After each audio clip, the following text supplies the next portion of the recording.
Makers were Trevor Simeon and Tony Jones, and a big touchdown play right before the half. And defensive big playmaker was Damian Proby. We accounted for right what the official stats had, right around 16 total hits, and maybe he could have even had 6 or 7 more. Played a really solid football game. Practice players were Kenton Plako on offense, Dwight White on defense, and Eric Wilson in the kicking game. Those 3 young men did a great job, and we'll make the trip with us up to Minneapolis. Obviously, looking back at the game, disappointed in the outcome. Proud of the way the guys fought through a tough start to put ourselves in position at halftime to have the lead and see some momentum. I thought it was a bright spot. I also think we came out in the third quarter and made some positive things happen in all 3 phases. Unfortunately, in the fourth quarter, we couldn't get a stop that we needed. We couldn't get a drive going, and then consequently didn't get anything going in the 2-minute drive.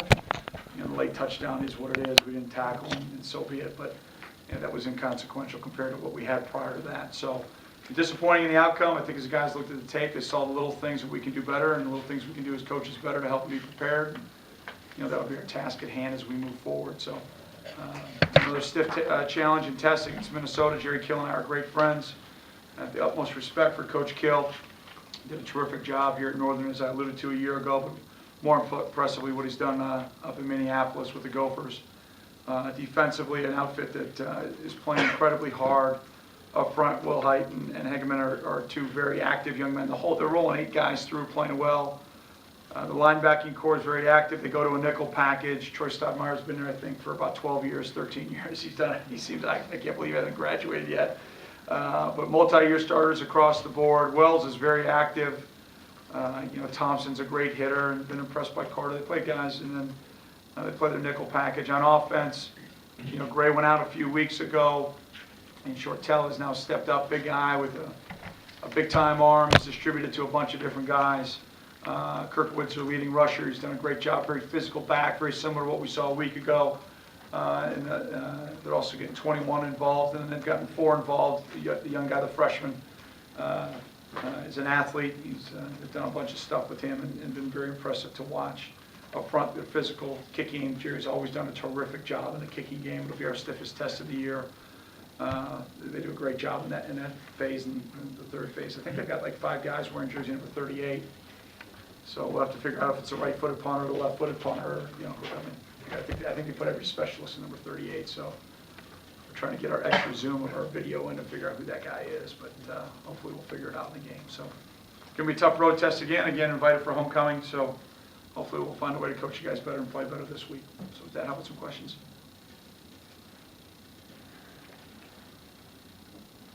Can you talk a little bit more about that defensive front of Minnesota? Appears to be very stiff.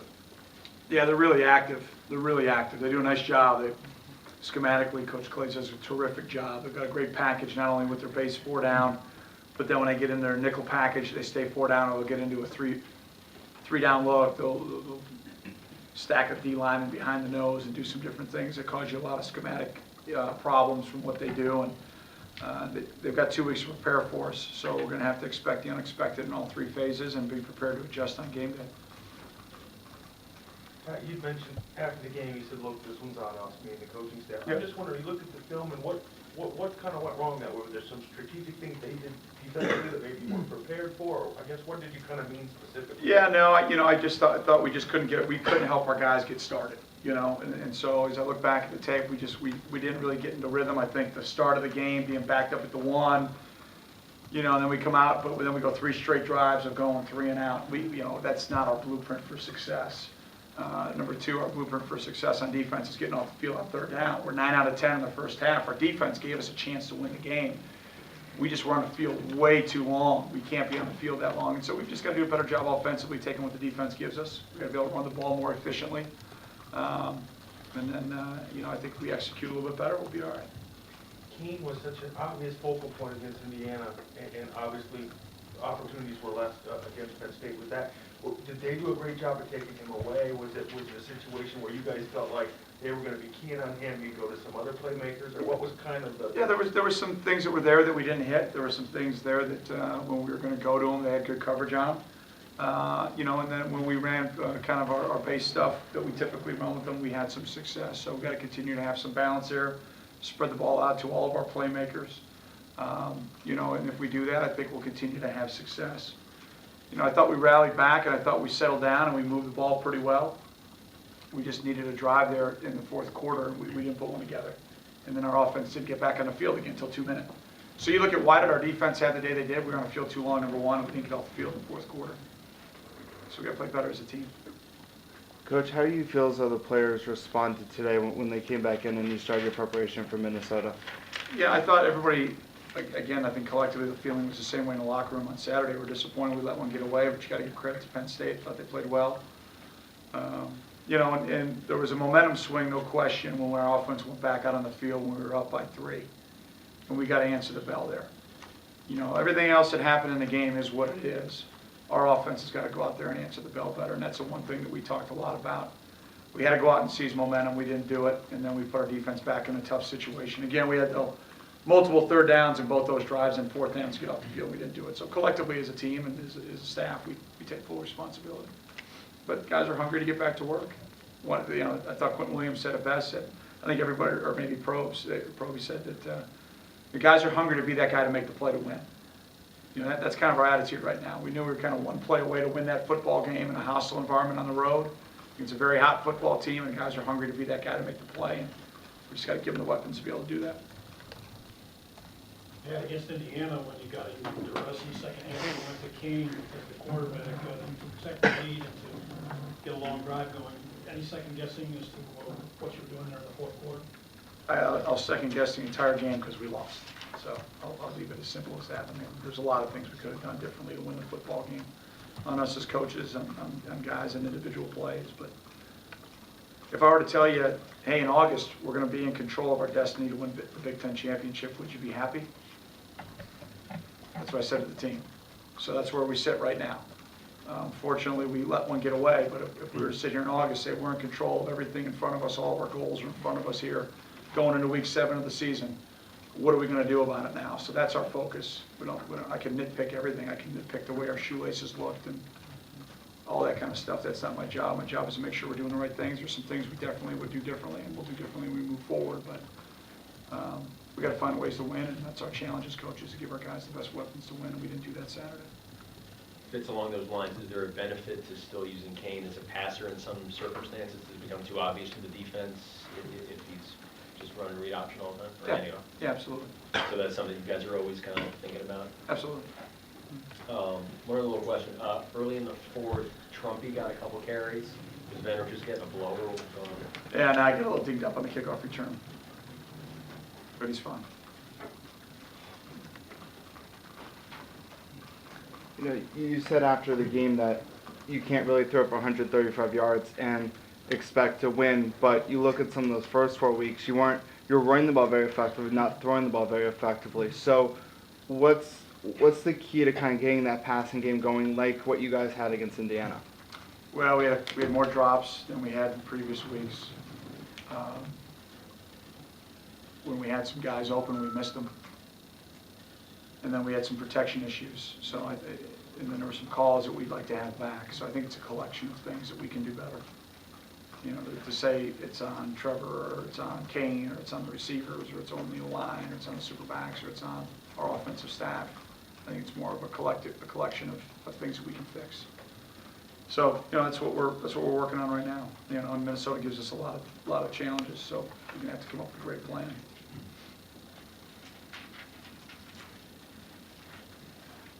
I guess you started doing this for the Indiana game where somebody's holding up a purple flag. So has that ever happened where somebody is, I assume, looking up in the press box and you think they're getting a sign from you there? Absolutely. Yeah, we're smarter than we look. You know, we know what's going on, and we're getting into Big Ten play now. That makes sense. You know, we know that they know that we know. So you've got to have answers, and we've got answers. You know, when you're playing in the non-conference, it's not as big of a concern, but when you're playing in league play, you know, like I said, we know that they know that we know. So we're going to make sure we give our guys some solutions. They'd have to be able to sort of read them backwards, though, wouldn't they? You'd be surprised. You'd be surprised. Coach, last year you guys lost that first game and Army turned into kind of a bit of a tailspin. How do you avoid momentum, negative momentum as a coach? How do you have your team react after a loss Yeah. and make sure it doesn't compound itself? Well, number one, you can't let a team beat you twice, and you just got to get back to work. We've got a 24-hour rule here, win or lose, and if we win the game, we don't say, hey, wow, we're great, we've arrived, and sit on our laurels and not have a great week of preparation. I thought our prep last week was great. I don't look back and think that our guys didn't do a great job preparing. I really thought our plan, if we kind of got to get off to a different start, maybe would have been a little bit different. But with that being said, I think we're a different team. I think we learned a lot from a year ago. I think we do have a good mix of guys that were a part of that experience a year ago that were on the field. And, we're going to lean on our leadership, which has been solid to this point. Those guys need to be the catalyst. We got 12 guys on the leadership council. We've got our 4 captains, we've got our staff, and then we've got a great group of seniors that have a lot of goals in front of them and aspirations. So we've got to work that way. Pat, when you guys return the kick, sideline goes crazy. It looked like that very easily could be the blow that won that game. Was there any chance of a bit of an emotional letdown or let's just hang on here type of attitude going into that fourth? No, I didn't sense that at all. I actually, the other way around, I thought the guys were sky high, and we just couldn't get off the dang field. I mean, in the first half, we caused them to be in a lot of 3rd, 5, 6, and 7s. In the fourth quarter, it was a bunch of 3rd and 1, 2, 3, and 4. And we just did not execute on 3rd down the way that we need to. And, we looked at our calls and we're critical of a couple of them. And, kind of a combination of that. I mean, Tyler makes a great play. They fumble the ball and we don't recover it. Eves is in great position and we tip the ball and there's Colin to get a pick and it just falls down a little bit short. We don't execute a call there and we let Matt get out of the pocket. I mean, we had a bunch of those little things, and that's what we talked to the kids about today. Is that's what we got to do a better job coaching them on, those little things that if we make those one more, we win the game. So it's frustrating, but you just keep grinding on it. You got to keep grinding on it. I'm curious on the play where McGloin, scrambles right and ends up scoring there. I saw Dan Jones. I mean, he was with a receiver. So is he supposed to sort of turn around and break off, or is it the lineman who's supposed to keep? No, we needed to keep contained. We had a guy that needed to rush in the B gap, and if we do that, we probably hit him in the mouth. So we just didn't execute the call. Matt made a nice play. Yeah. Matt made a nice play. He's playing really well right now. You got to tip your hat to him. I'm really excited to see him graduate.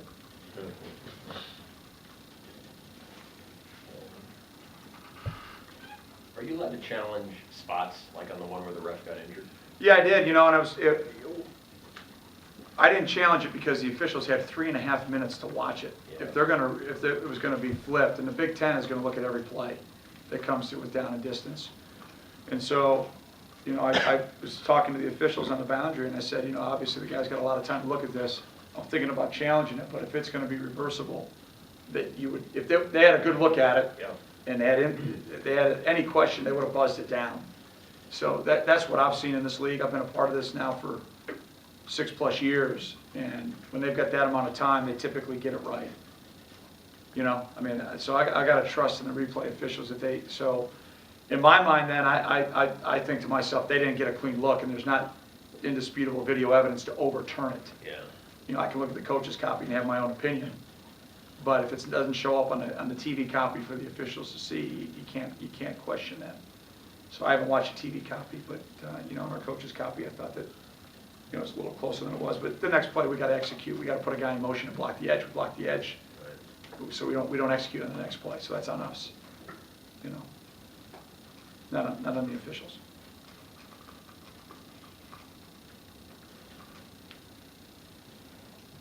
How different is Minnesota with Shortell back there, and you think you'll see Gray, and how would that affect the game? Yeah, we'll anticipate seeing Gray, and then if he doesn't go, then we'll have our Shortell plan prepared. I think that looking at what they did, maybe the first couple weeks, what I would say from the last half of Western Michigan and in the Syracuse game, obviously Max has got a big time arm. He can do a lot of things well. He's an athletic big guy. Because in Iowa, they asked them to run the ball, and they asked them to go out and execute their quarterback run schemes. But, you know, they're very physical at the point of attack. Matt Limegrover does a great job. Matt was a GA here when I was a player. Know Matt for a long time. He and Adam Cushinger, I think, are the only two University of Chicago grads. That's a good story there, you know. Two of the smartest dumb guys in the country coaching college football at the University of Chicago degrees. It's like us Northwestern guys, what are we thinking? But, you know, Matt does a great job. He does a great job. And they put a lot of pressure on you schematically, formationally. They're going to get in bunches and yogis and shift and motion. He did the same, a lot of similarities a year ago. And, you know, if we see Gray, we've got to get ready for the quarterback run game, you know. So I think it's a month. This Saturday's a month since he had his ankle. So we'll anticipate that he's going to play. Coach, I know you've talked a lot about your relationship with Jerry Kill and your respect for him. What do his football teams do? What do they do well? Yeah, I mean, I think if you watch their boundary, they play with great passion as a team. I think they've got a collective will. Obviously, you know, when they lost Gary, unfortunately, the terrible tragedy this summer, you know, and to see how they're honoring him and doing things the right way. I mean, it's Jerry. I mean, he's such a special person, and you know, to see how they're honoring him with one of the linebackers wearing 51 each week is tragic and sad to see, but at the same time, I think a tremendous honor to one of their brothers that they've lost. And you know, the team's playing with great passion and great pride. They're playing very physical. You know, their defense just in general plays with terrific effort. They're very fundamentally sound offensively. Again, like I said, they're very physical, and they put great pressure on you formation-wise and schematically. They've got great play-action pass off of their base run game. And they're going to try to take some shots down the field with either double moves or putting pressure on your coverage scheme. So you've got to be sound in what you do. You've got to be great with your eyes. And then in the kicking game, I think, is what Jerry doesn't get. They don't talk a lot about, but I believe Coach Kill and his staff, they did a terrific job at Northern. They did a great job a year ago. Basically won the Iowa game with the onside kick. You know, he's got plenty of tricks up his sleeve. I don't know where he's from. Has rivers, but he's a riverboat gambler. You know, I mean, he'll take some chances in the kicking game. We got to be ready for that. He just does a terrific job. I mean, he's won at every level he's been at. He's a coach's coach. He's terrific. I've got the utmost respect for him and the staff. They've almost all been together, you know, going back for a long, long time. You know, they stayed with him. So I think that shows. You know, when you look at a head coach who's kind of won at every level, and his staff has really stayed with him at every level, I think that shows loyalty from a standpoint of the way that Coach Kill runs his program. He runs it the right way. He's about the right things. They've got a plan there. They've got a blueprint, and he's been able to execute it at every one of his stops, and they've won championships everywhere he's been. And I'm a big fan of his, except for 1 week of the year. You know, he does a terrific job. So hopefully we'll play our best game and go up there and execute and play well.